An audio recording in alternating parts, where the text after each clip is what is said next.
Good morning, good morning. The time for convening has arrived. The Senate will come to order. At this time, I will ask all unauthorized personnel to exit the chamber. I recognize the Senator from the 6th. Reading of the journal. Good morning, Mr. President, and welcome back. Just want to say how much we missed you. Missed your smiling face. Mr. President, we got a great group of pages here from all over the state. Out of Atlanta, we have John Coleman. From Locust Grove, we have Michaela Davidson. From Marietta, we have Tyler Frank. From Dunwoody, Max Goldberg. From Jonesboro, Christopher Simon.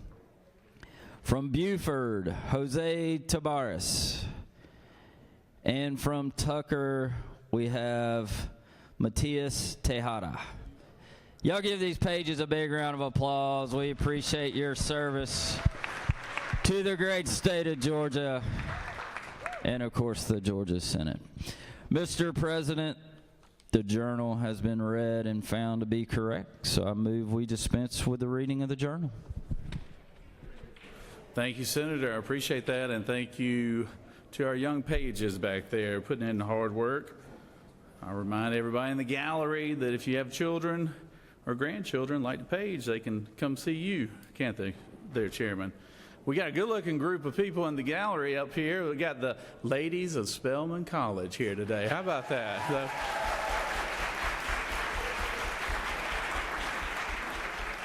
Spelman is well represented in this room, I can assure you, and you'll see very soon when all the points of personal privilege, but we're glad to have each and every one of y'all. Thank y'all for being here today. All right. Is there objection to dispensing of the reading of the journal? Chair hears none. The reading of the journal is dispensed with. Is there objection to confirmation of the journal? Chair hears none, and the journal is confirmed. All senators who have bills and resolutions to introduce, please bring them to the Secretary. Ms. Secretary? Reading and first references.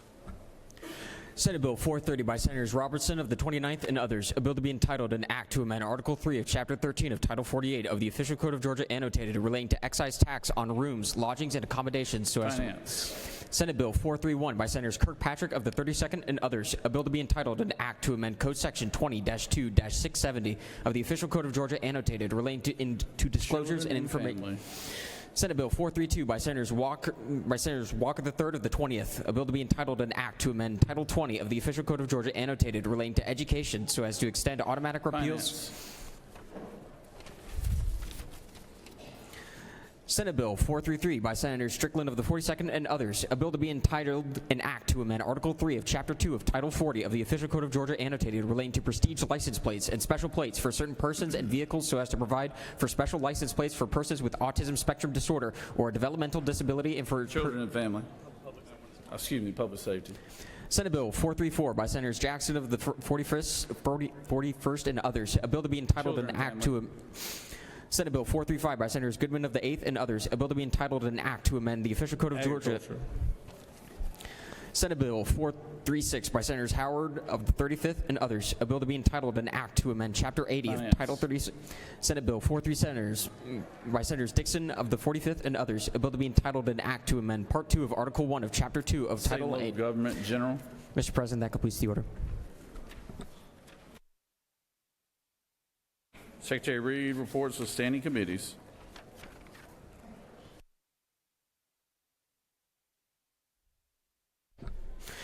Mr. President, the Senate Committee on Health and Human Services has had under consideration the following legislation and has instructed me to report the same back to the Senate with the following recommendation. Senate Bill 395, due pass by substitute, respectfully submitted by Senator Watson of the 1st. Secretary Reed, bills and resolutions. Mr. Secretary, pursuant to Senate Rule 2-1.6, I hereby give notice that I will introduce a minority report to be read along with the majority report of Senate Bill 395, which passed out of the Senate Committee on Health and Human Services on January 28, 2026. Sincerely, Nikki Merritt of the 9th.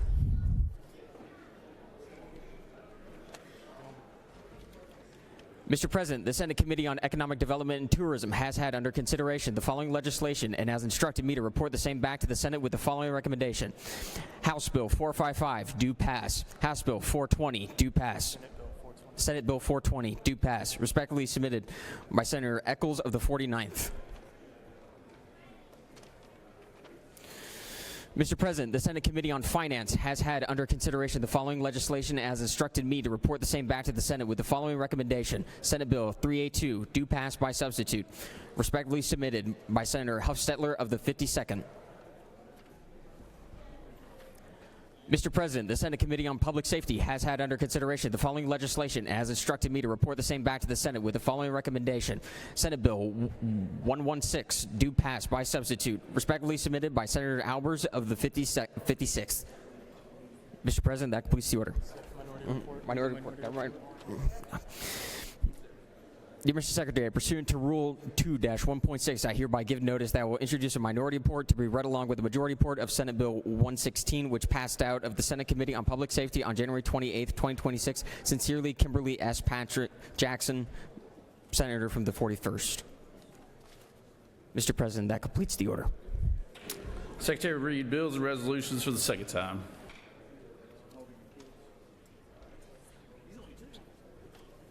This one. Senate Bill 383 by Senator Kirkpatrick of the 32nd and others. Child abuse. Local child fatality review committees modify the review. Senate Bill 402 by Senator Tillery of the 19th and others. Children and youth. Pilot program provision for screenings, clinical evaluations, training for autism spectrum disorder to children in foster care. Established. Senate Bill 412 by Senator Hickman of the 4th and others. Education. Accumulated sick leave days teachers and other school personnel may take each school year for personnel or professional reasons. Increase. House Bill 571 by Representative Hawkins of the 27th and others. Professions and businesses. Licensing of radiologist assistants provide. Mr. President, that completes the order.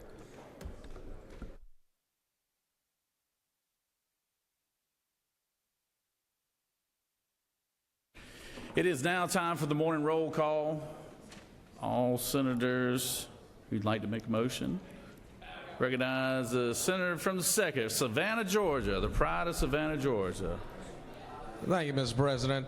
I ask for unanimous consent to excuse the senator from the 5th for business inside the Capitol. Without objection, senator from the 5th is excused. Recognize senator from the 33rd. Thank you, Mr. President, and good morning, y'all. I ask for unanimous consent to excuse the senators from the 7th and the 10th for business inside the Capitol. Without objection, the senator from the 7th and the 10th are excused. Recognize the senator from the 25th. Thank you, Mr. President. I ask that the senator from the 24th be excused. Without objection. Business outside the Capitol. Without objection, the senator from the 24th is excused. Recognize the senator from the 15th. Unanimous consent to excuse the senator from the 10th. We've got him already, Senator. Thank you, though. I recognize the senator from the 54th. Yes, good morning, Mr. President. Asked to excuse Senator from the 47th. Without objection, senator from the... Never mind. He's coming back in. The senator from the 47th is here. No need to excuse him. Secretary will call the roll. Senators, signify your presence by voting the yay switch. Secretary will unlock the machine.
It is now time for our morning devotion. All senators, please take your seats and cease all conversation. I would ask that the doorkeepers secure the chamber at this time.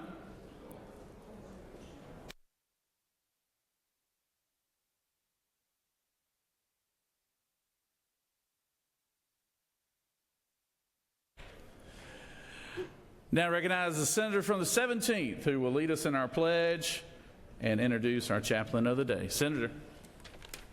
Thank you, Mr. President. Please join me in our Pledge of Allegiance to our flag. I pledge allegiance to the flag of the United States of America and to the republic for which it stands, one nation, under God, indivisible, with liberty and justice for all. Now the Georgia flag. I pledge allegiance to the Georgia flag and the principles for which it stands, wisdom, justice, moderation, and courage.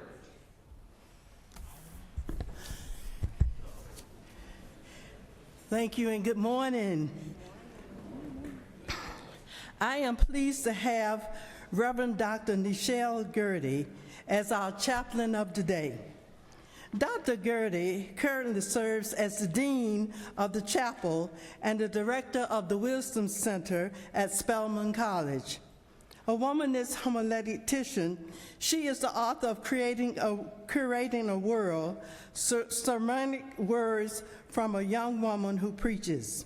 She is a graduate of Clark Atlanta University with a Bachelor of Arts degree and a Master of Divinity degree from Yale Divinity School, where she was the 2010 recipient of the Walcott Prize for Clear and Effective Public and Pulpit Speaking, and in 2019 recipient of the William Sloan Copeland Alumni Award for Peace and Justice.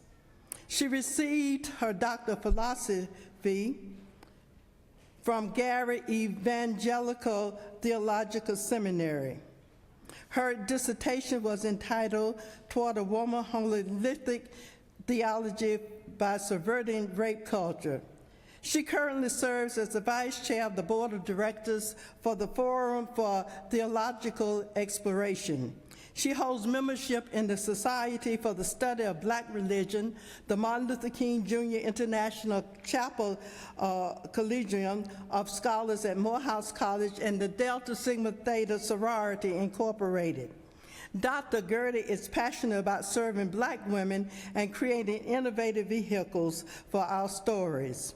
As a certified coach and the host of a Wide Open Space podcast, she loves to walk with Black women of faith as they cultivate deeper spiritual wellness and vocational clarity.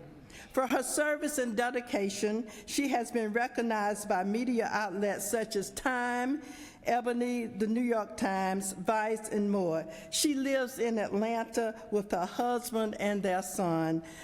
Please welcome the Dean of the Chapel, Reverend Dr. Nichelle Gertie.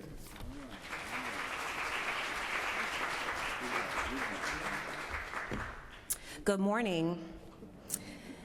Greetings to President Burt Jones, to all present senators, especially to Senator Davenport for sponsoring Spelman Day today. I am Reverend Dr. Nichelle Gertie, and I bring you greetings from Spelman College, where I serve as the Dean of the Chapel. And I'm so grateful to bring today's devotion, which reads as follows.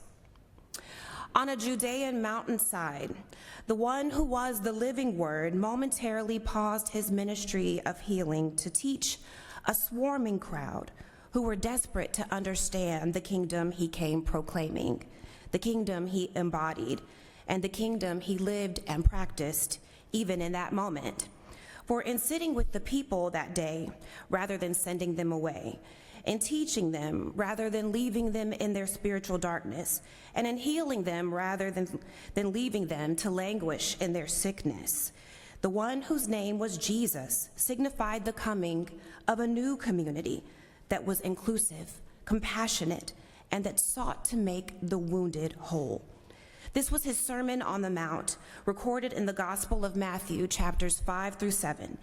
And some of Jesus's most compelling, timeless, and also some of his least popular teachings can be found here. In this gathering that preceded his church as we know it, that was simply too good to be confounded by walls and antiquated norms of who belonged and didn't, these were hungry and tired people. And in seeing their inherent value, Jesus taught them not to just follow him, but how to be like him. Blessed are the merciful, he taught them, for they will receive mercy. Blessed are the pure in heart, he taught them, for they will see God. Blessed are the peacemakers, he taught them, for they will be called God's children. And when you give charity, he taught them, and when you pray, don't be hypocritical and do it for attention and acclaim. Do it in secret, and God who sees in secret will reward you openly. He begs of us today, even from that very mountainside, please do not be people who are more concerned with your walls than you are with extending welcome, who are more committed to your categories than extending care, and who are more concerned with exclusivity rather than access. Please don't be so committed to your own convenience that you can't stop to pour a little bit of what you have into someone who is in dire need. And when you pray, he taught them, don't throw up empty words to God. You don't need to be loud. You don't need to be loquacious, for God already knows what you need before you even ask. And then Jesus prayed for those people, the very prayer that I pray for you today. Let us pray. Dear God in heaven, hallowed be your name. Your kingdom come. Your will be done on earth as it is in heaven. Give us this day our daily bread, and forgive us our trespasses, as we forgive those who trespass against us. Lead us not into temptation, but deliver us from evil. For thine is the kingdom, the power, and the glory, forever and ever. Amen. Thank you.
If I could have everyone's attention, it's always nice to have our elected officials, our congressional leaders from around the state.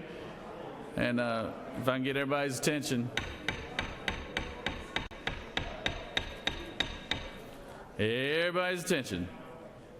We'd like to give all our congressmen and women the opportunity to address this body, and something we always take a lot of pride in, and very happy and proud to have Congressman Rich McCormick here today. He is in his second term as our congressman, hails from Alpharetta, Roswell area, and he represents a good portion of this fine state.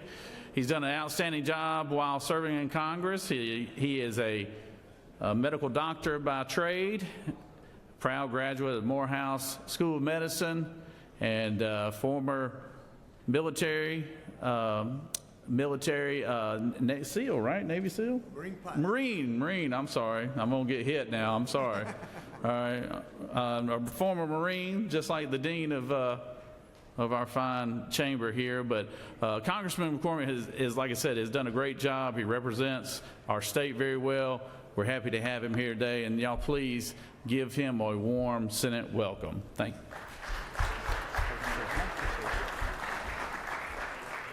It is an honor to be here with you today. Thanks for participating. One of the few things that I have hope in right now, and I guess there's a lot of things I could have hope in, and there are still commonalities amongst us. Sometimes it's the Marine Corps, and that transcends politics, I promise you. You just want to know somebody's on your side, which is the bigger part of politics, in my opinion. We have plenty that divides us right now. But if you look at a guy like myself, and you may judge me just by what I look like, and I get that. We do that to each other all the time. But you probably didn't know I was an associate professor at Morehouse, Spelman, Clark Atlanta, and Morris Brown at one time. Went to Morehouse School of Medicine, and after 4 years was elected student body president by my peers. And my peers were about 60% female, 80% black, and about 95% liberal. So how does a white male conservative get elected at that kind of school? Because of our commonalities. When I give the commencement keynote speech this year, you won't hear a political thing that comes out of my mouth. Because politics doesn't really solve problems. Now, we the people can solve a lot of problems. But when you make any item political, it becomes unsolvable. What do I mean by that? Tell me how politicians have been the great solution to racism. You can't, because we're not going to solve that. We're also not going to solve education. We cannot replace communities, churches, parents, families, and relationships. You can't break down the barriers by making a law. You break down barriers by having meals together, by praying together, by getting to know each other. Because usually when you vilify somebody, it's because you don't know them very well. And quite frankly, the things that divide you, whether it's inside your party or collectively between two parties, those things will never be passed into law. Only those things that we agree on will be passed. And that's the magic of our government, that limited government that we're supposed to have. Sometimes it's best when you don't pass laws, because some of the worst things we have that have affected our communities have been the laws we passed with the unintended consequences. I think the best thing we can do is get the government out of the way of progress. Depoliticize our problems so we can actually deal with them. Because it's not us against them, it's us against evil, against prejudice, against the common foes that have been set before us by the great foe. And so I hope when you guys legislate and you debate, realize that you can grandstand, you can get a lot of publicity, you can raise a lot of money, but only the things that unite us are going to get passed. Now, you can really try to change people's mind, and there's some people that are swayable. A lot of people are on the extremes. But can I give a piece of advice to anybody who maybe hasn't made up their mind in life, who's still swayable or young enough that they haven't made up their mind on what they believe is true? If you want to have influence, instead of trying to win an argument, win a friend. Anybody who gets on the internet knows that you don't see minds change because of somebody's great and eloquent argument on the internet. It doesn't happen. The more I try to convince you you're wrong, the less you'll believe me. But if I can convince you that I love you, which isn't a one-time investment, it's a multiple endeavor. If I can convince you that I love you, you might just believe what I have to say next. And that's real influence. And with that, that's not just advice, that's just my experience. I love you. I want you guys to keep on representing us the way you do, because this is where the real politics is, the most representative government we have. And anything I can do to push power down to you guys is going to be better off for our state and for our great nation. God bless you, and Semper Fidelis.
It is always nice to have our physicians that come down here and volunteer their time and to the Capitol and all the people here. And I am glad to have the orthopedic. We're here today. And to introduce our wonderful guests, I will call on the senator from the 38th to introduce our guests. Thank you, Mr. President. Good morning, colleagues. I am honored to welcome back to the chamber Dr. John Gleason, who is an orthopedic surgeon with Resurgence Orthopedics. And he told me to keep this short and sweet, so I'm just going to share that he has 30 years of experience, and 25 of those 30 years he served with the gentle lady from the 32nd. So I think we should all hold that against him rather than outside of anything. So very honored to welcome Dr. John Gleason back to the chamber. Thank y'all. It's good to look out there and see a lot of friends and no adversaries. So it's fun to be here. Thank y'all for the work you do for the citizens of Georgia and for their health.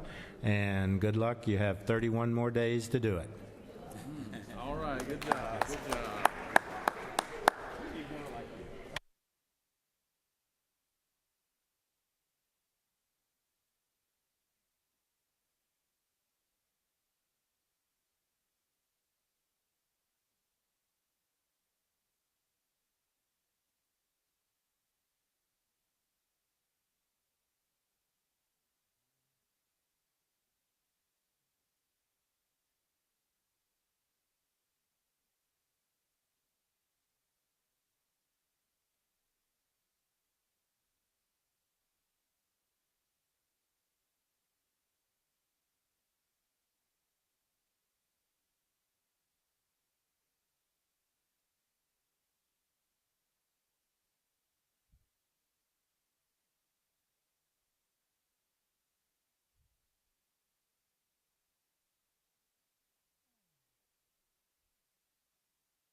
All right, if we could have everyone's attention, we have some very special guests here today. Every year we always very proud and honored to have the ladies of Spelman College come and be recognized for all the wonderful work that they do, that they do at that historical institution. And we once again have a good group here behind us.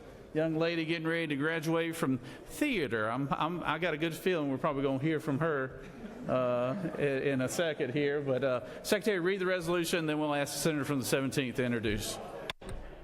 Senate Resolution 591 by Senator Davenport of the 17th, a resolution recognizing Spelman Day at the Georgia State Capitol and for other purposes. Whereas Spelman College, founded in 1881 in Atlanta, Georgia, is a nationally acclaimed private liberal arts college for women and the oldest historically black college for women in the United States. And whereas Spelman College enrolls approximately 2,500 students, offers 34 academic majors and 39 minors, and reports that 86% of full-time faculty hold doctoral degrees or the terminal degree in their field. And whereas Spelman College reports a 76% six-year graduation rate, significantly exceeding the national average. Whereas Spelman College has produced a global network of more than 20,000 alumni worldwide. Now therefore be it resolved by the Senate that the members of this body recognize Spelman Day at the Georgia State Capitol and commend Spelman College for its enduring legacy of academic excellence, leadership development, and service to the state of Georgia, the nation, and the world. Mr. President, that completes the order. I recognize the senator from, oh, I'm sorry, that's right. Is there objection to the adoption of resolution? Chair hears none, and the resolution is adopted. Recognize the senator from the 17th.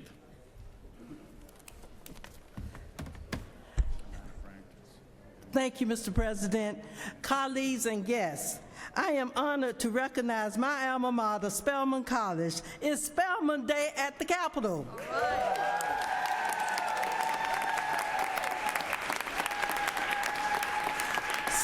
Spelman College was founded in 1881, and since that time has become a global leader in the education of women of African descent and is the oldest historically black college for women in the United States. Spelman is accredited by the Southern Association of Colleges and School Commissions on Colleges, and we are proud members of the Atlanta University Center Consortium. Today, Spelman enrolls approximately 2,500 students from 43 states and 10 foreign countries. Spelman empowers women to engage the many cultures of the world and inspires a commitment to positive social change through service. We are dedicated to academic excellence in liberal arts and sciences. Spelman serves today, and today we have on the rostrum here the interim president of Spelman College, Mrs. Rosalind Brewer. Please raise your hands. President of the Atlanta chapter of the Alumni Association of Spelman College, Dr. Vaccine Tinsley. The Advocacy and Social Justice Chair of the Atlanta chapter, former Commissioner Mrs. Demetrius Clemens. And you just heard from our chaplain of the day, Dr. Nichelle Goodry. And of course, our student, Ms. Taylor Mills, Ms. Spelman, graduating this spring, the class of 2026. We have other alumni, staff, faculty, and students in the gallery. Would you please stand, Spelmanites? Woo!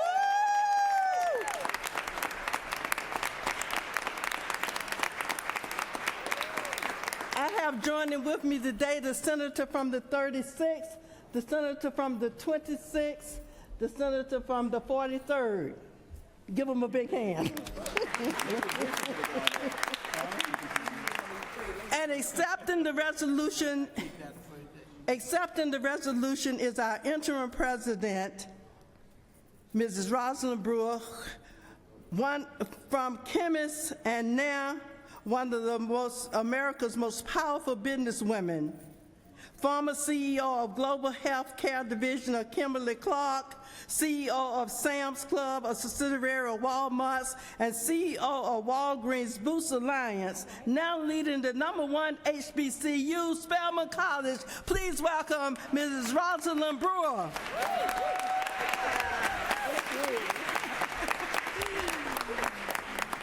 Good morning, and thank you, Senator Davenport, for that wonderful introduction. To Lieutenant Governor Jones, President Pro Tem Walker, and distinguished members of the Georgia State Senate, thank you for the opportunity to be here with you today. We are grateful for your leadership and for the Senate's continued support of higher education across the state of Georgia.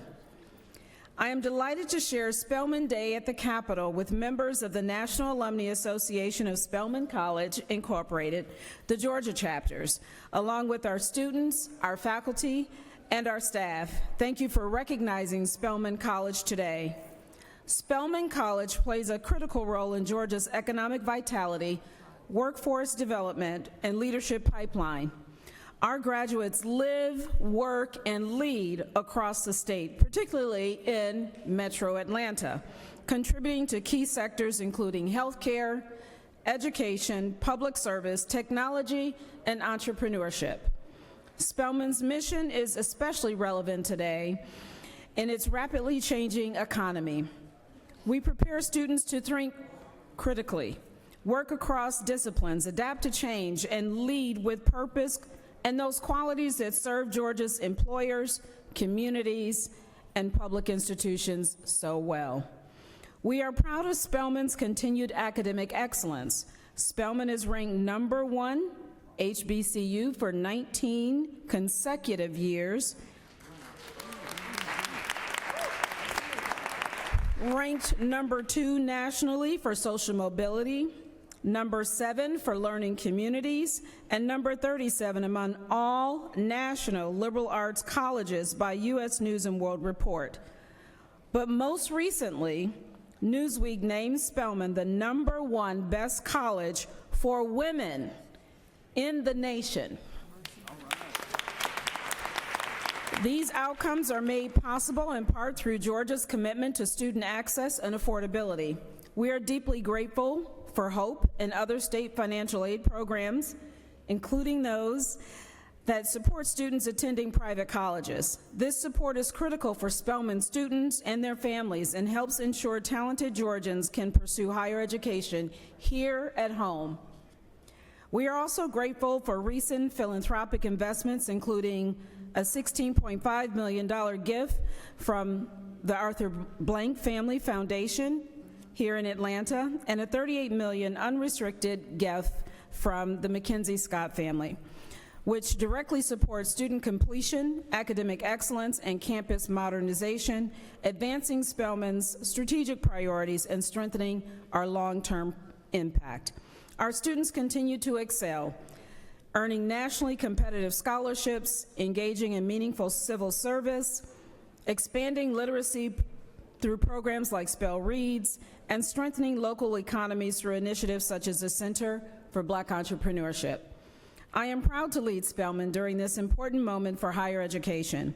The world is changing, but the need for well-prepared, thoughtful, and capable leaders has never been greater. Thank you for celebrating Spelman College Day at the Capitol, and thank you for your continued partnership and support for Spelman College and the students we so humbly serve. Thank you.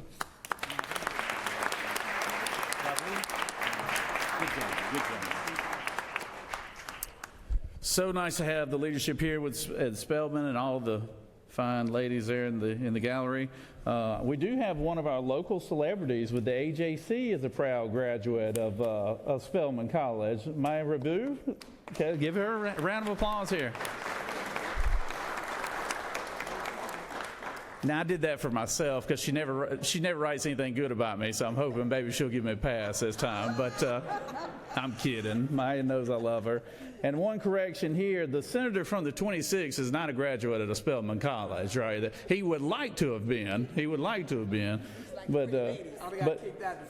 But he assured me he's a proud graduate of Tuskegee, and he assured me he made plenty of trips from South Alabama up here. So, all right, thank you, ladies. Ladies with spelling, let's give them a round of applause again.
We're going to move on to points of personal privilege just because we got started a little late and things have run a little late, so we're going to go ahead and go right to it.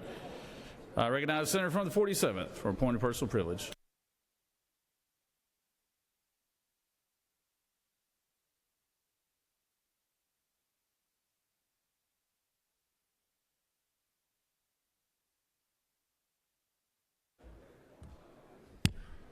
Thank you, Mr. President. I'd like for my friends from Jackson County, I've got a great group of Jackson County Youth Leadership Group to all stand up for me. We want to honor your visit to the Capitol.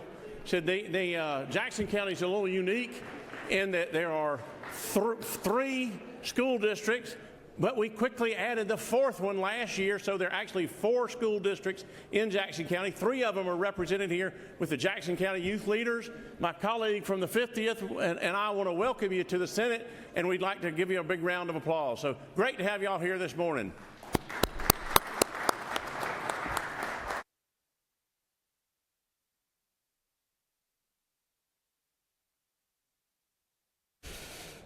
Recognize the senator from the 4th.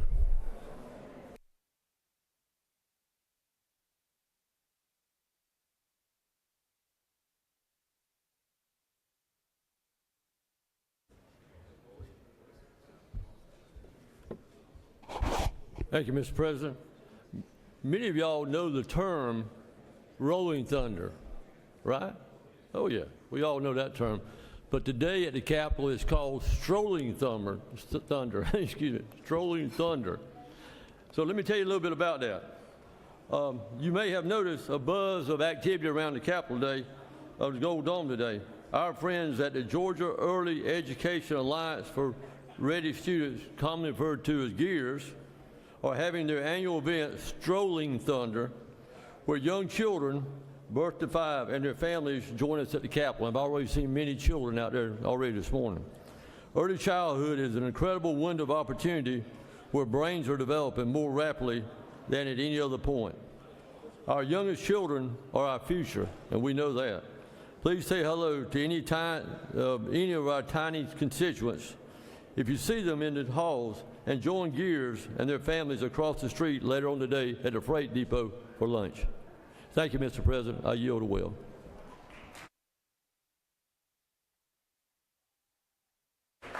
Recognize the senator from the 41st.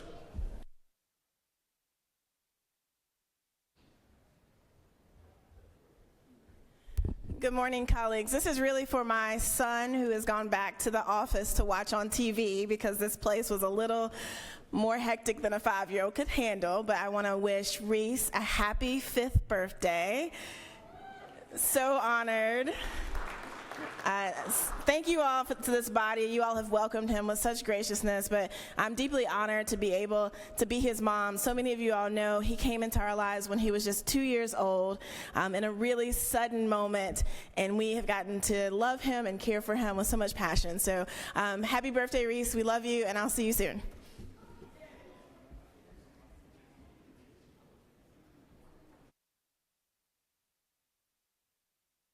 Thank you, Senator, and wish your son a very happy birthday. It's hard to believe he's already 5. All right, recognize the senator from 33rd.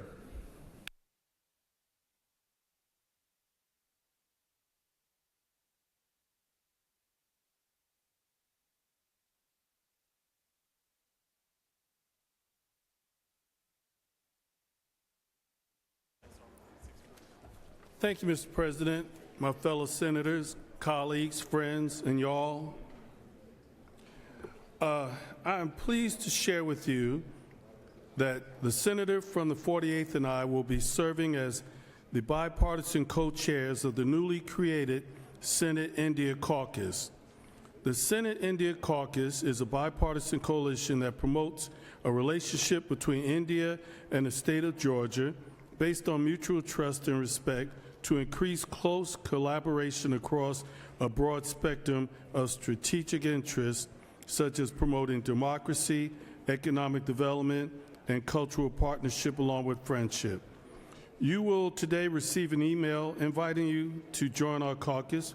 We hope you will reciprocate by answering yes. Thank you very much, and Mr. President, I yield the well. Thank you, Senator. Recognize the senator from the 3rd.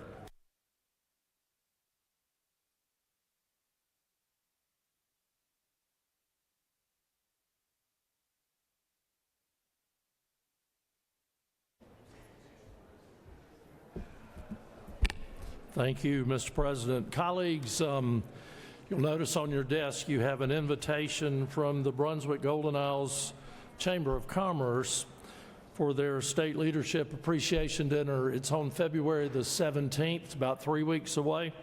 The reason I'm giving you this as early as I am is to give you a chance to RSVP so that we can figure out how much shrimp we need to bring. And I will remind you of this a little closer to the date, but put it on your calendars, February 17th at the depot, 5 o'clock, tons of wild Georgia shrimp. Thank you. All right, Senator, we'll have to mark our calendars. Always a good day. Recognize the senator from the 28th. Senator, you want to speak from there? The floor is yours.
So, thank you. Okay. Thank you, Mr. President. Thank you very much. Yesterday, I was driving home from here and heard on the radio about what was happening in my neighborhood, just a few blocks from my house. We witnessed another instance of Donald Trump's egregious attempts to control the narrative on that 2020 election by sending the FBI to God's country to forcibly take evidence from the Fulton County Election Office. He once again proved that he will stop at nothing to get what he wants. No matter how shocking, no matter how dangerous, no matter how unlawful. Everybody knows this is nonsense. We are 4 years past the 2020 election. That election was counted, recounted, audited, reviewed by the courts, and the list goes on. There was no rigging, there were no fake votes, there was no secret stash hiding in the county office. Is there even one person in the Capitol today who still believes that the 2020 election was rigged? So let's be honest about what's going on and what we're watching and what we're hearing on the radio.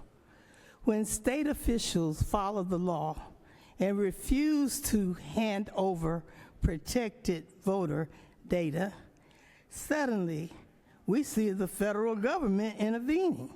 When they don't get what they want, they come and they take it. That should worry everybody in this building. The FBI exists to keep people safe, to stop violent crime, to stop terrorism, to protect the public.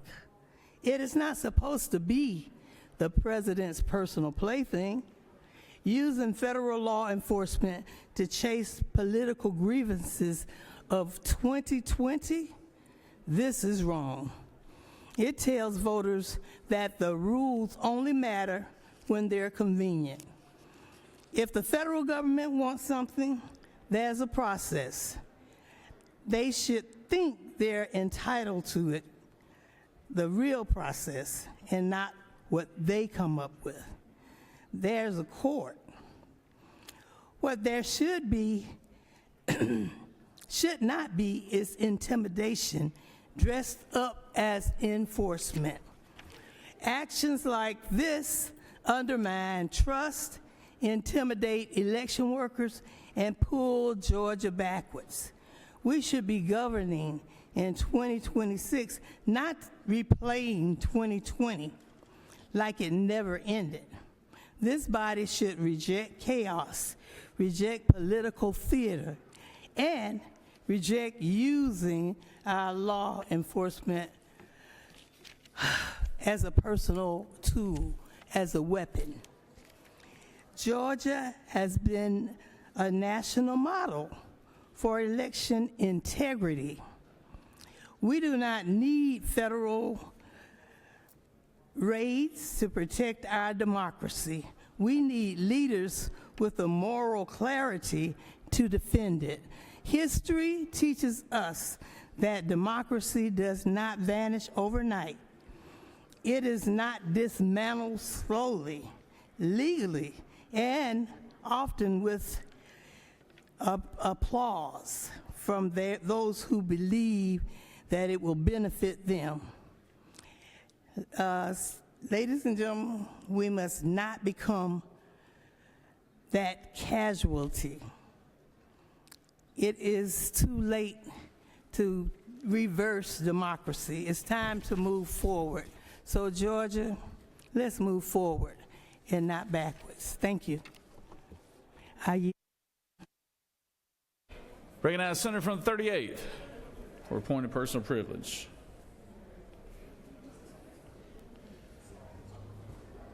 The man in the brand new three-piece suit.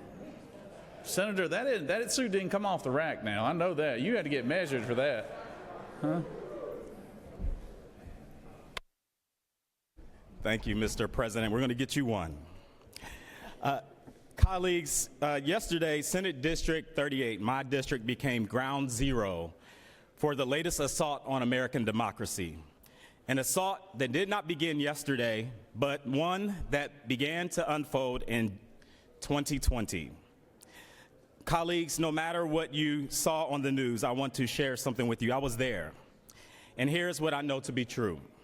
The federal government seized 2020 Fulton County election ballots, not 2024, because that was an election that Donald Trump already won in Georgia. They weren't securing an election. They were revisiting the past to control the future. We still don't know where these ballots were taken, and even more disturbing, we don't know how this information will be used. What we do know, without dispute, is that this action was taken without the consent or knowledge of Georgia election officials. Secrecy is not law enforcement. Secrecy is intimidation. I have deep respect for the debates in this chamber, but yesterday we were reminded to remember that we are Georgia state senators. And I must share that this is exactly why we speak about what happens across this nation. This is why this chamber and our voices matter. Because yesterday is what happens when power goes unchecked and silence becomes permission. This is not abstract. This is not theoretical. This happened in my district, 7 minutes from my home, in your backyard in the state of Georgia. These are my constituents. These are Georgia voters, and they are the ones that are being targeted. Yesterday, I heard claims that the minority caucus does not respect due process.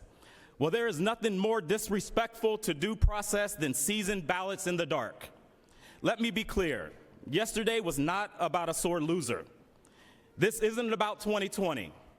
It's about controlling 2026.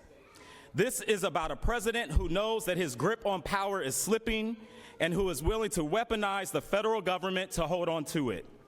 We have watched this unfold across the country, and now it is here in the state of Georgia.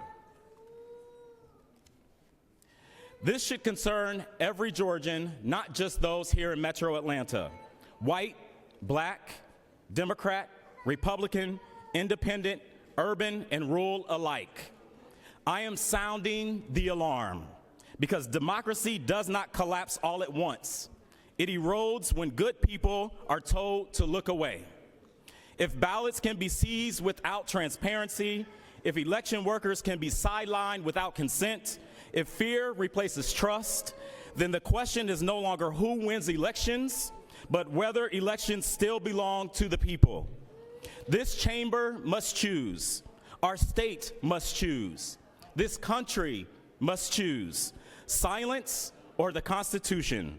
Fear or freedom. Power or principle. History is watching what we do next. I, for one, refuse to be silent while democracy is dragged away from the people it belongs to. And with that, Mr. President, I yield the will.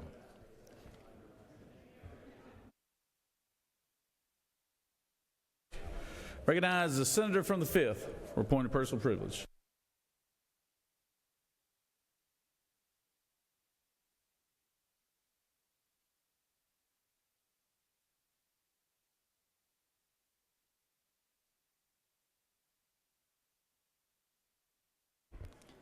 Yesterday, the FBI raided the Fulton County Election Board.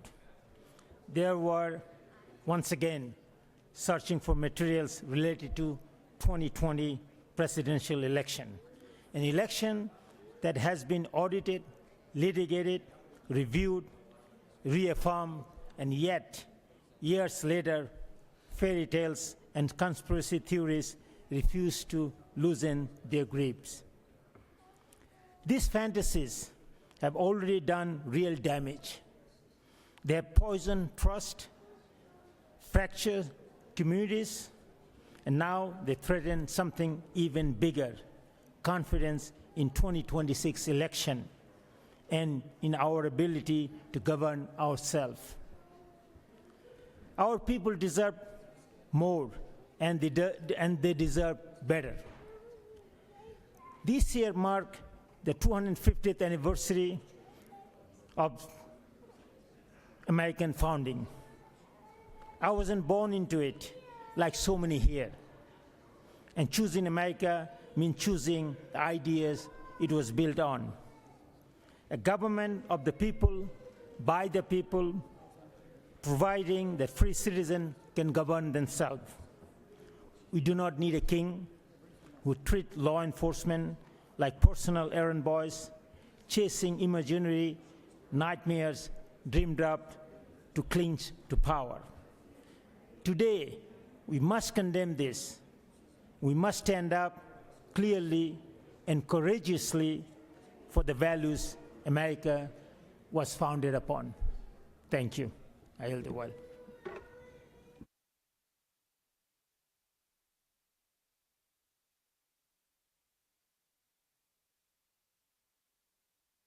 Recognize the senator from the 7th.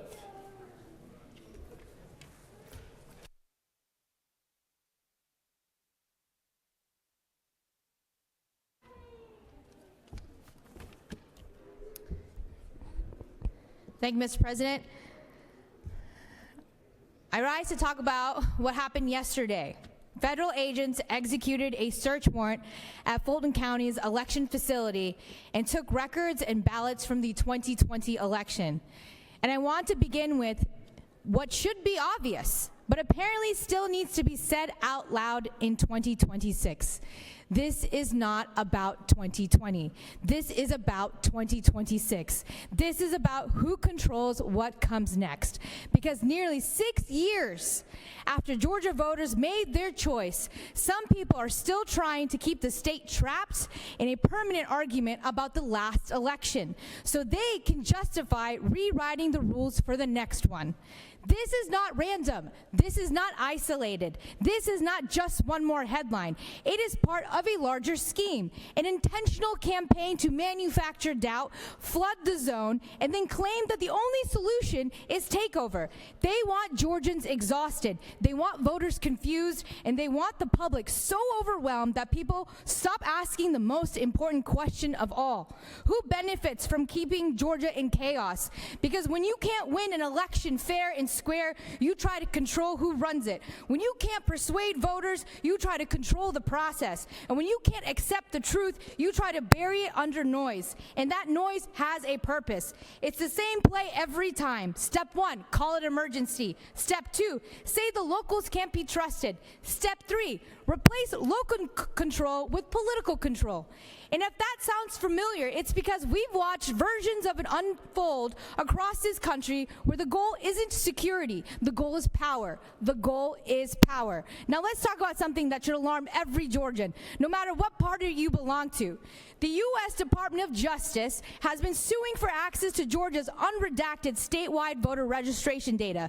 Data that includes sensitive personal information, including your driver's license numbers, impartial social security numbers. This is not a small request. This is not routine, it is not normal, and it is not harmless. That is a demand for an enormous amount of personal data, information that could expose Georgians to risk if misused or mishandled, and information Georgia law is designed to protect.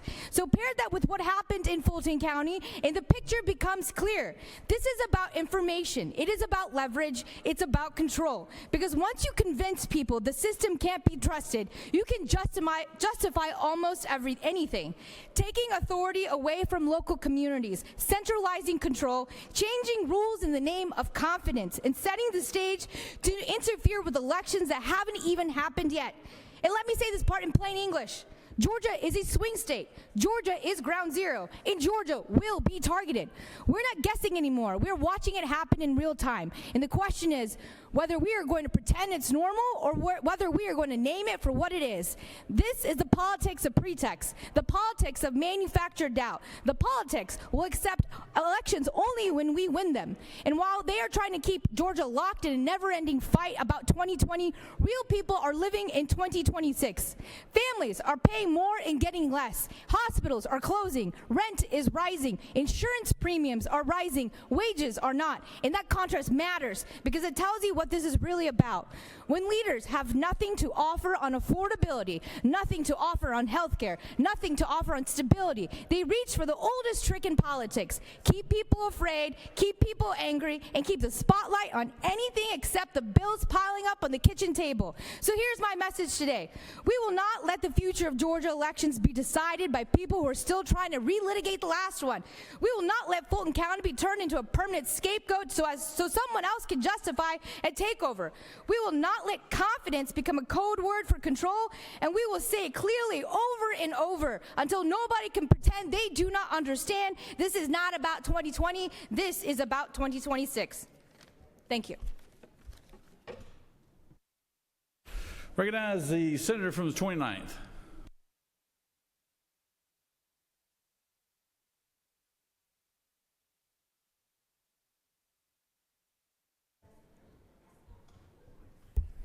Thank you, Mr. President. After our conversations yesterday, I went back and looked at some of the comments that were made. And the one that struck me the most was made by my fellow police academy grad, who said that rhetoric and the misidentification of the men and women that wear the badge is dangerous because they become targets. And I guess a recent example would be 9:30 this morning when a Warner Robins police officer responded to a 911 call of domestic violence. And as he was exiting his vehicle, he was shot 5 times. Other officers responded. The bleeding was stopped. Some of the rounds went under his vest, nicked some vital organs. Got him stabilized. He's been transferred to Macon for greater attention and care. The suspect barricaded himself in his house. Once other law enforcement resources were brought to bear, he surrendered.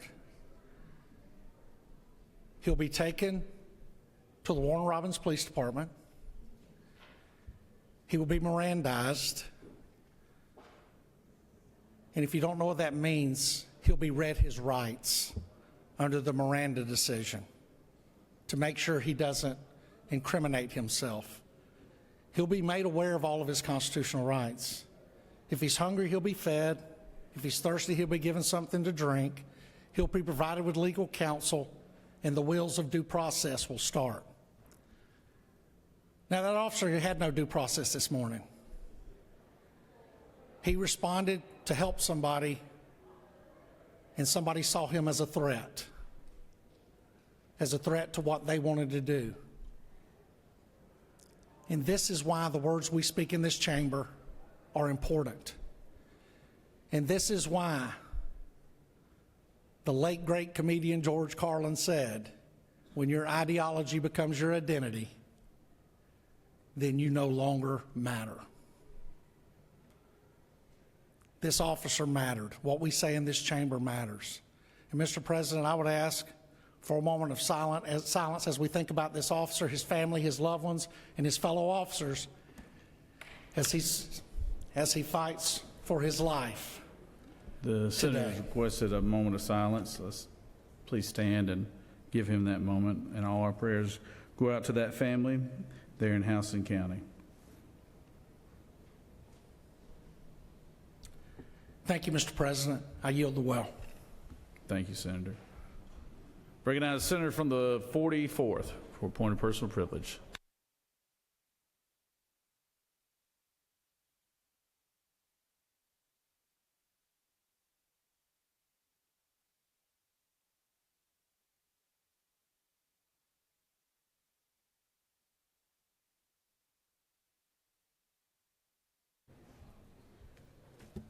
Thank you, Mr. President.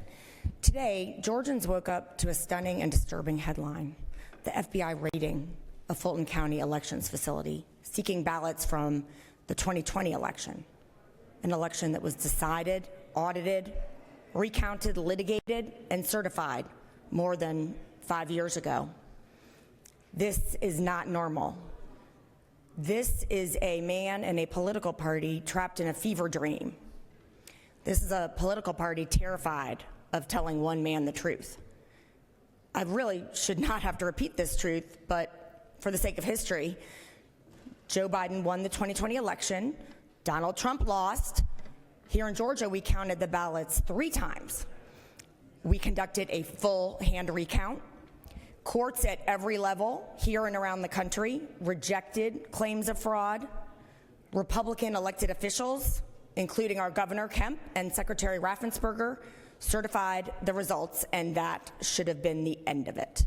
But here we are again, with new chapters to this tired, old, desperate story. It disturbs me that Republicans in this chamber could not summon the courage to stand up to Donald Trump after the murder of Alex Preddy. But now, can we not bring ourselves to say aloud what every American already knows, that Donald Trump lost the 2020 election? But of course, it's more than that. He may have lost his mind. This endless indulgence of Trump's fantasy is tearing our country apart and our democracy apart. It foments violence against election workers and politicians with all too real consequences. I know I was not the only elected official in Georgia who had to have security after Rudy Giuliani's traveling circus was given a hearing by this body as Donald Trump tried to overturn the 2020 election. Ruby Freeman, Shea Moss, Governor Kemp, Secretary Raffensperger, former Lieutenant Governor Duncan, they all had it far worse. And I am astonished that we are reliving that sorry episode, that stain on this body, on this state Senate, that was permitted here in this Capitol. The message that we're sending voters is that truth is optional, facts are partisan, and elections are only legitimate when Republicans win. The people of Georgia were ready to move on from 2020 in January of 2021. They want better schools, affordable health care and housing, safe communities, and economic opportunity. Instead, they're watching as their state government is dragged backwards into conspiracy theories and grievance politics. The number of swing voters in Georgia that care about Fulton County ballots from 2020 is 0. What they care about is whether their leaders can govern responsibly in 2026 and 2027. And I'm sorry to repeat what many people are thinking, but the answer from today's Republican Party to that question increasingly appears to be no. Because a party that cannot front reality cannot govern. Republicans should really be ashamed that Georgia has become ground zero for this national spectacle of denial. Once upon a time, not so long ago, in fact, when I was first elected in 2010, the parties differed over taxes and the size and scope of government. Abortion, maybe. And those were serious, consequential debates among people who loved their country. But what we're witnessing right now, this is not the country or the government that I grew up with. Today, federal law enforcement resources are being consumed to chase down conspiracies that were debunked years ago. The Secretary of State is being pressured to violate the law. Republicans should be ashamed, and I am sure that many are, that our democracy is being treated like a toy to soothe one man's wounded pride. Colleagues, we make progress for Georgians and this great state when we work together on things that actually affect their lives. Let's quit the repetitive nonsense on 2020 and get to work. Thank you, Mr. President. I yield the well.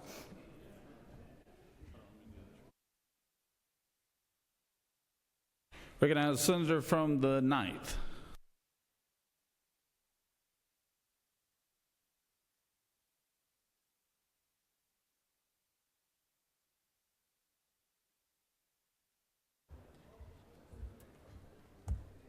Okay, first, thank you, Mr. President. First, I want to recognize, before I get off on another topic, they were just in the chamber. It was Building Babies Gwinnett. They are here to visit us today. And Gwinnett Building Babies is a community that collaborates to focus on ensuring that our children enter kindergarten ready to learn and thrive. They're a group of businesses, volunteers, and community nonprofits. And they are asking for our support and asking for our support in the legislature so they can continue their program. So I'm going to pivot from there because I did want to recognize them because they were guests here. And first of all, I want to say that I am truly sorry, Senator from the 29th, about the officer that lost his life. I mourn the death of any of our highly trained local law enforcement. And I want you all to know that Democrats stand behind our highly trained, highly vetted local law enforcement not wearing masks, and that's who we're talking about. So I came up here so we can make that distinction because I'm unhappy with that narrative, and we've been very clear about who we're talking about. We're talking about mass, poorly trained, because they were trained to cut corners so they could get through the process and get a badge to be ICE. They're the ones terrorizing our communities. That's what we're talking about. Our local law enforcement, and they are servants, and we understand fully that they are working to protect us and make our communities feel safe. ICE is not making our communities feel safe. So please, if you're gonna quote us, I'm making sure today on the record you quote us properly. We're talking about Trump administration, ICE running around with badges and names and masks and we don't even know who they are, and they're not being held accountable for murder. That is not what our local law enforcement does. I know personally our Gwinnett County police go through rigorous months of training about how to de-escalate situations. Situations that if they have to be in front of a car, how to de-escalate that. None of you have made the distinction that maybe we've cut corners on how ICE is being trained, and maybe some proper procedures have not been fulfilled. So I'm going to say it again. I and my party, I fully respect and thank our trained law enforcement that give their lives every day to protect our community. And with that, Mr. President, I yield well. Senators yielded. Recognize the senator from the 27th.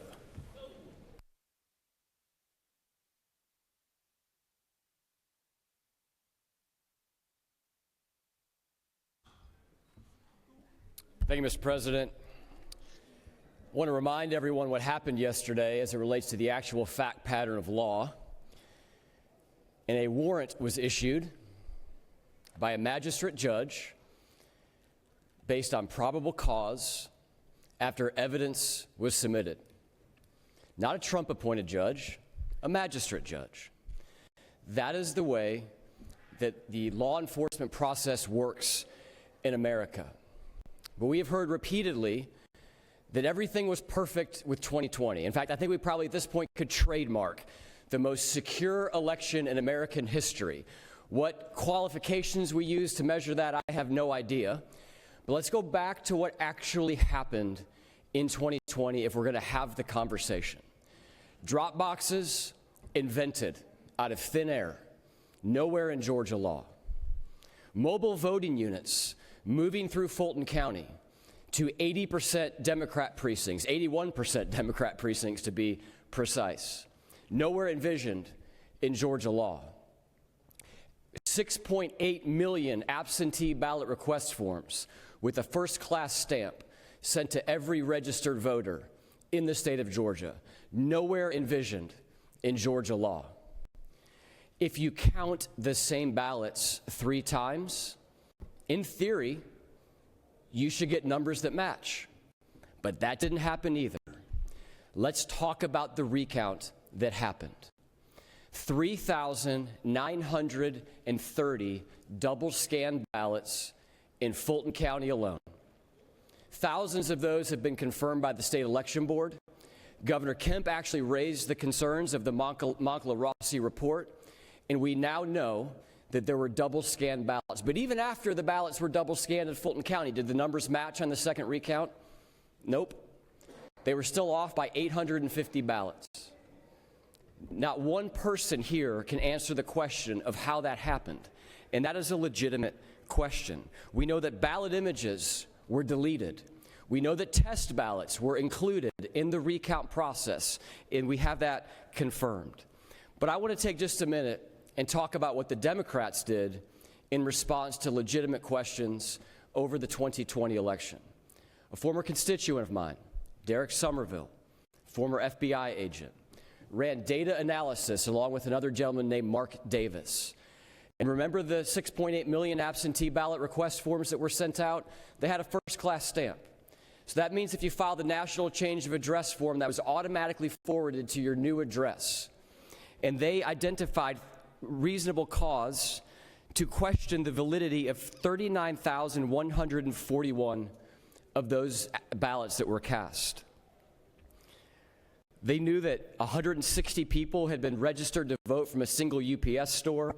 2,138 people had been registered to vote from one church in Fulton County. 1,391 had been registered to vote from a shuttered 1,000 square foot building in Fulton County. And lest you think Fulton County has cleaned up their voter rolls, today, thousands of people are registered to vote in Fulton County at UPS stores, storage units, pack mails, homeless shelters that haven't been open for over 5 years. The Fulton County voter rolls have been and continue to be a mess. But when Derek Somerville and Mark Davis followed the law and filed objections to those voters, what did the Democrats do? Well, Stacey Abrams sued them in federal court, and they won. Not Stacey Abrams, but Somerville and Davis won. Judge Jones, not a Republican judge, ruled in their favor. What have we learned since then about those 39,000 voters? 12,000 of them have been removed from the voter rolls because Somerville and Davis were correct that they were no longer eligible to vote. 9,500 have updated their address to a new address outside of Fulton County, proving once again that Somerville and Davis were correct and those people were ineligible to vote. Ultimately, 84% of the votes of the eligibility that Somerville and Davis challenged were proven to have been invalid voters in the 2020 election. So let's stop this charade of the most perfect, most secure election in history. But more importantly, and I would agree with my colleagues on this, let's look forward to the future elections, and it's darn near past time for Fulton County to clean up their voter rolls. Senators yielded. Recognize the senator from the 35th. You wish to speak at the well? Yes. You gotta go around, Senator.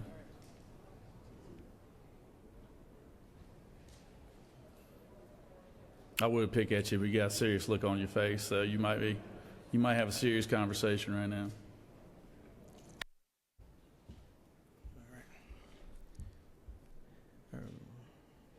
Thank you, Mr. President.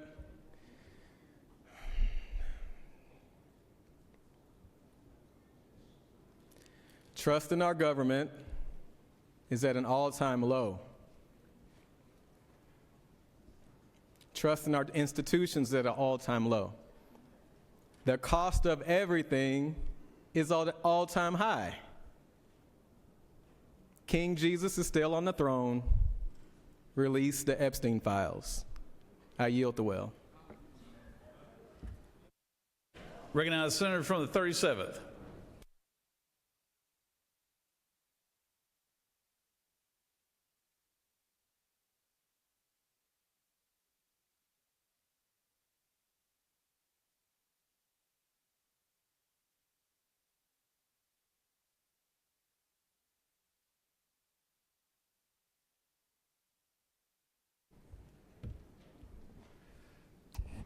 Mr. President, ladies and gentlemen of the Senate, I rise today in a spirit of somber hopefulness. I'm somber today for a different topic than has been talked about, but one that has been plaguing us for decades and ones that we can no longer ignore. The epidemic I'm talking about is the epidemic of fatherlessness in our culture. The condition in which either fathers or in many cases mothers are not in the lives of their kids because our current laws in Georgia give no direction to the judiciary for shared parenting. I bring this before you today, colleagues, because Senate Bill 404, which is not before you today as a proposition, but it will be before the Senate shortly, raises this question of the powerful data we've seen from other states, we've seen from other nations of the power of shared parenting. There's a recognition that in Georgia last year, 46% of all children born across all socioeconomic categories, 46% were born out of wedlock. And with a divorce rate that approaches 50%, I suggest to you, friends, the most important decision in the lives of many of our Georgia's children is the decision of who gets custody and how much custody does mom have and dad have. How much time is mom and dad going to spend in the lives of their children? I say this because the stakes are high. On your desk, senators, is a chart that I brought for you today that shows the amount of time that children spend with their non-custodial parent. In fact, Georgia as a state among our 50 states is in the bottom 5 of the amount of time children spend with their non-custodial parents. The bottom 5. This affects moms as non-custodial parents and dads as non-custodial parents. But when you look at the statistics here, you see states that have gotten this right, that share as the default condition 50-50 between mom and dad include Florida, Kentucky, Massachusetts,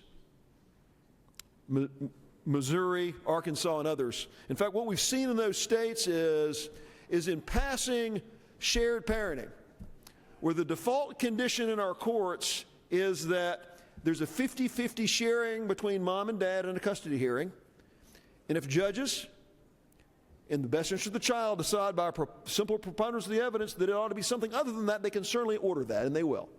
This is not going to create a circumstance where a bad parent is going to have an undue influence in a child's life. But what shared parenting, Senate Bill 404, does is it says for good parents, the default will be a 50-50 share. The data is clear, friends. You look at the research on this, 30% involvement in a child's life for a non-custodial father is defined as fatherlessness. So that means if 30% of the time a kid spends with a parent is with dad, if it's 30% or less, that's considered a fatherless child for academic research. We recognize when that's the case, the circumstances of crime and all kinds of problems spike in the lives of kids. Our prison system is filled with fatherless men and women, people who weren't raised with dad in their home. And again, equal parenting, though it supports non-custodial moms and dads, we recognize the impact of this, and I will tell you, we are the bottom 5 states, amongst the bottom 5 states in the nation in terms of the times non-custodial parents have with their kids, and that is contributing to our epidemic. Friends, Senate Bill 404, which will be before this body shortly, is supported by data. We saw the divorce rate in Kentucky decrease by 18% in the years after passing their bill. We've seen domestic violence go down by 20% across the states. In fact, even in Spain, some of the provinces in Spain implemented this. Those that implemented shared parenting, they saw domestic violence go down 20% compared to those that did not. It's true in Ohio versus Kentucky. It's true across our states. And friends, I would propose to you today that if we care about our kids and we're trying to solve systemic problems that have been plaguing our culture for decades, shared parenting is a critical part of that solution. And that's why I raised to you today these somber statistics. But I raise them with hope that we, the General Assembly, can do something about this, and do something about this we shall. With that, Mr. President, I yield the will. Senators yielded. Recognize the senator from the 34th for a point of personal privilege.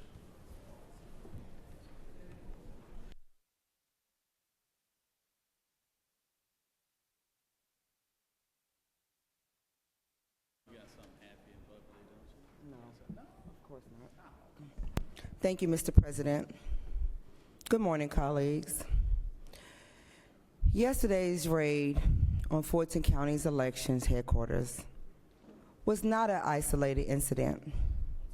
It was the latest conspiracy theory surrounding the 2020 elections. It was a theory continued to erode the foundation of our democracy. Every time we indulge of the fantasy that the elections were stolen, every time we repeat this excuse, we chip away at the very system of generations of Americans that defend our very lives. I've served this country until retirement. I wore the uniform. I stood watch. I defended the principle of government for the people, by the people, for the people. I did not defend a king. I did not swear to an oath of a strong man who treated the law enforcement like a personal plaything, sent chasing conspiracies better than suit the oppressive state than the free society. Democracy is not suitable for loyalty to one man. It is suitable by truth, resistance, and the respect of the rule of law. We could do better. We must do better. I yield the will. All right, senators yielded. I'd also like to, there was a senator asked that unanimous consent be given to senator from the 55th to be excused, and without objection, senator from the 55th to be excused.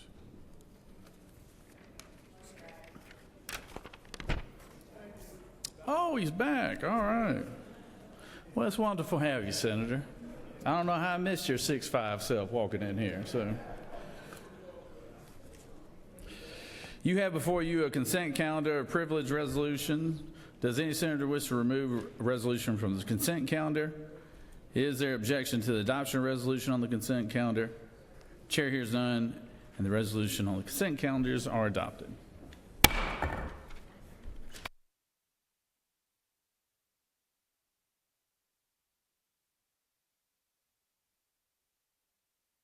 Secretary, read the resolutions. Senate Resolution number 645 by Senators Walker III of the 20th and others. A resolution calling a joint session of the House of Representatives and the Senate for the purpose of hearing a message from the Chief Justice of the Supreme Court, inviting each other Justice of the Supreme Court and each Judge of the Court of Appeals to be present at the joint session and for other purposes. Mr. President, Senators Walker III of the 20th offers the following amendment. Amend SR Senate Resolution 645 by striking Clerk of the House on line 15 and inserting in its place Secretary of the Senate. Mr. President, that completes the order. Recognize the Pro Tem speaks to the resolution.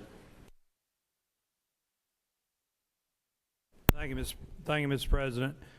Senate Resolution 645 is just a traditional thing we do every year about the joint session. There was a Scribner's error. saying the Clerk of the House on line 15, and it needs to say Secretary of the Senate. So I would ask for unanimous consent on the adopting the amendment so we can correct the Scrivener's error. Thank you. Senators yielded.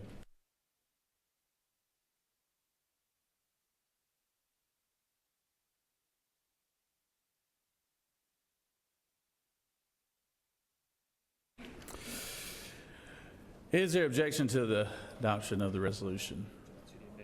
The question on the adoption of Amendment 1 by the senator from the 20th, is there objection to the adoption of that amendment? Hearing none, Amendment 1 is adopted. Secretary will read.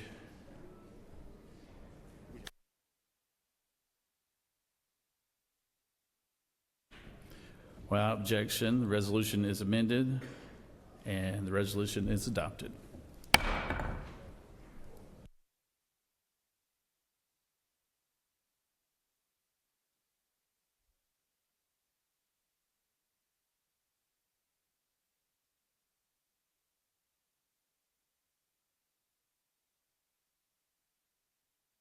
Recognize the Majority Leader for a motion.